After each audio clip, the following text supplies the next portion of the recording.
Digo, nadie se esperaba que pase todo lo que pasó este año en términos financieros. Sí. O sea, si uno se pone en diciembre del año pasado, había habido una pequeña corrida de 18 a 19 pesos. Sí. Y estamos hablando de los 20 pesos. Cierto. Y no hubo ningún analista que haya convalidado después de eso que podía venir una corrida. Claro. Creo que uno de los factores que más afectó en nuestra economía local fue el tema de la sequía. Creo que la sequía fue lo que no nos dejó...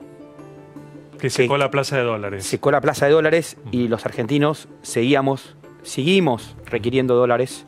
Recién ahora con el dólar a 39 pesos es cuando aflojamos un poco. O sea, pero si la nota que estábamos haciendo antes la hacías en diciembre del año pasado, capaz tenías que hacerla en Ezeiza, no en Aeroparque. Sí. O sea, los argentinos recién ahora nos estamos adecuando a una realidad de un tipo de cambio de 39 pesos. Así es. ¿Y cuáles son las perspectivas para el año que viene? ¿Se puede hablar de una perspectiva? ¿Se puede, así como el año pasado a esta altura nadie pensó que iba a haber un dólar de 42? Hoy se puede hablar de un presupuesto nacional que fije un tipo de cambio creíble? No, la realidad que no. O sea, es muy difícil buscar una realidad económica porque aparte tenemos un condimento que está afectando en los mercados las últimas semanas, que es el tema del riesgo país. Sí, altísimo. ¿Cuál es el problema? La incertidumbre electoral. Que el año que viene tenemos año electoral aparte. Entonces eso va a hacer mover más los mercados. Entonces desde ese punto de vista es muy difícil plantear un escenario financiero y económico claro. Lo único que sabemos es que tenemos la plata necesaria para financiarnos y que no hay posibilidades de entrar en un default o una reestructuración como se habla. El año que viene ya está cerrado con el fondo y desde ahí tenemos paz financiera. Después el otro parámetro que hay que tener en cuenta es que la política monetaria se volvió mucho más restrictiva. ¿Qué quiere decir esto? Que con las tasas de interés altas lo que falta son pesos en la calle. ¿Cómo lo vemos? Lo podemos ver con un ejemplo muy claro. Hasta hace 6 meses, 7 meses, ¿qué nos pasaba? Nos llamaban por teléfono todo el tiempo para ofrecernos tarjetas de crédito. O nos llegaban tarjetas de crédito a nuestras casas sin nosotros haberlas pedido. Hoy no existe eso. Al no existir eso, la economía se empieza a retraer. Entonces vamos a tener inflación, que es muy difícil de medirla, porque hay que tener en cuenta que la inflación siempre, la principal variable es la expectativa que hay de los individuos, acompañado de falta de crédito, que es lo que va a generar recesión. Entonces el año electoral va a ser decisivo para ver qué va a pasar con la economía. Y creo que vos sabés más que yo de política, es muy difícil plantear un escenario político hoy. Sí, no está claro todavía. Entonces, ¿cómo hacemos para plantear una economía? Falta mucho tiempo. Falta mucho tiempo. Lo que sí sabemos es que en enero va a haber más aumentos, por ejemplo. Empiezan de vuelta algunos aumentos de servicios públicos. Exactamente, es la inflación. La inflación que va cayendo tarde a los diferentes servicios. Pero ¿cuál es la variable que tenemos que ver? Es cómo está nuestro salario. Nuestro salario es como la famosa frase, la inflación sube por el ascensor y los salarios por la escalera. Recién ahora están saltando las cláusulas de disparo de los principales comercios. Del sindicato de comercio, por ejemplo, está saltando la cláusula de 7% mensual. Así es. Entonces, pero se está reacomodando en cuanto al año pasado. Entonces, en abril, cuando se abran las paritarias, vamos a estar reacomodando con 2018. Sí, con una clara pérdida del poder adquisitivo. Exactamente, ahí está la variable que nos termina afectando, que es cómo hacemos para reacomodar nuestro consumo. No vamos a tener crédito. Y aparte, las paritarias siempre vienen retrasadas y vamos a estar complicados en cuanto al bolsillo de cada uno. Claro, y en cuanto al consumo general.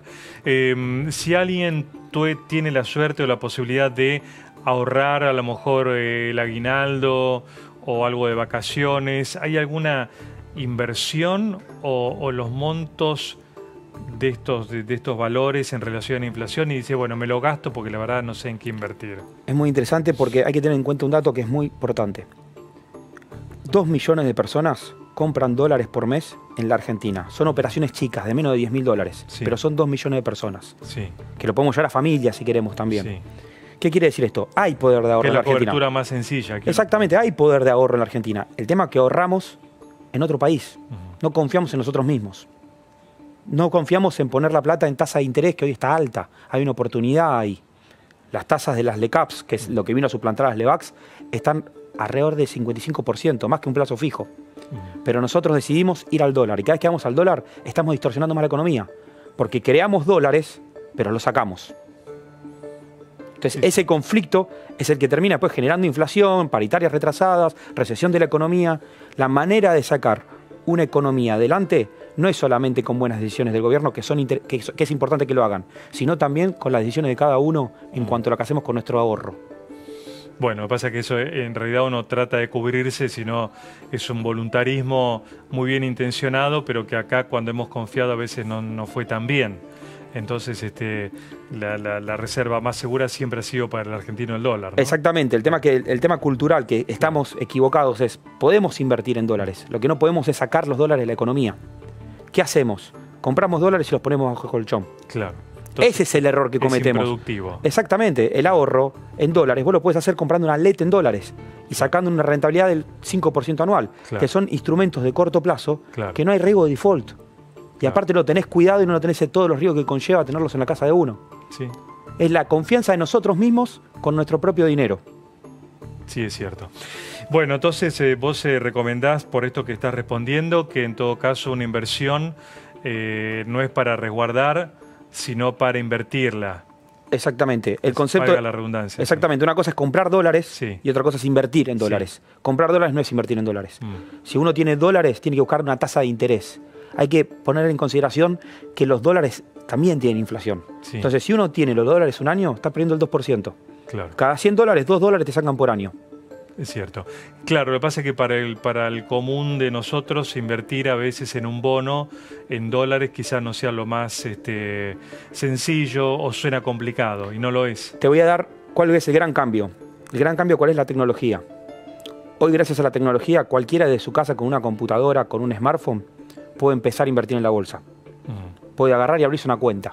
Sí. En 5 minutos, igual que abrir un usuario en una red social, sí, puede abrir una cuenta para invertir en la bolsa. Sí. Esa es la gran diferencia cultural que tenemos con los antecedentes de nuestros abuelos o nuestros padres, sí, que compraban dólares o inmuebles. Sí. Hay que ir al mercado de capitales gracias a la posibilidad que nos da la tecnología. Sí, pero vos ahí estás asumiendo un riesgo, ¿o no? Sí, pero es mucho menor el riesgo de poner la plata en una lete, siempre hay riesgo, sí, que tener la plata en tu casa. No, yo conozco casos de gente que ha puesto los dólares en el horno, sí, y alguien fue y prendió el horno. Sí, hay historias. O sea, hay historias, sí, increíbles. Sí. O tener la plata en tu casa y que venga un amigo con un problema y se la tengas que prestar por compromiso. Claro. O sea, es mejor tener la plata invertida en un activo financiero. Tengo la plata en el banco, no te la puedo prestar. Imagínate si vas a un país desarrollado y contás lo que hacemos los argentinos, poner la plata bajo el colchón. No nos entenderían. Sí. O sea, sí, en muchos aspectos no nos entenderían. ¿Vos recomendás, por ejemplo, entonces invertir en tasas de interés en pesos o un bono en dólares? Un bono en dólares, que hay, los bonos más cortos son las letes. Vos tenés las LECAPs, que es en pesos, y las letes, que son en dólares. Sí. Las letes en dólares te están dando un 5% anual casi, y las LECAPs están dando siempre 5 o 6 puntos más que el plazo fijo. ¿Dan más que la Reserva Federal de Estados Unidos? Por supuesto, eso siempre va a andar más que la Reserva de Estados Unidos. Sí. Eso es imposible que demos menos nosotros. Sí, sí. Pero bueno, el que tiene dudas de en qué, si en pesos o en dólares, puede hacer mitad y mitad.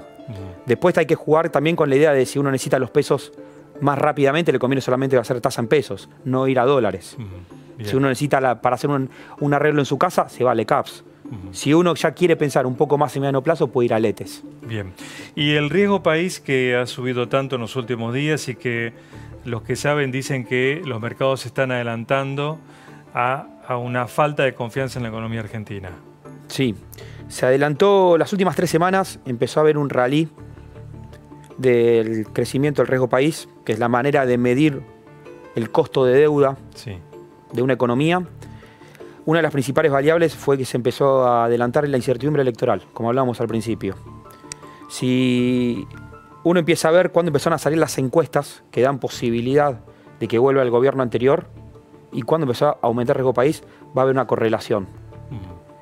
Eso termina afectando también directamente a nuestros bolsillos. O sea, cuando sube Cristina Kirchner en las encuestas, ¿sube el riesgo país? ¿Sí? Exactamente. Exactamente. Porque es claro, o sea, hay incertidumbre, dicen qué va a pasar, los mercados de afuera empiezan a decir cómo vuelven los que ustedes se quejaban.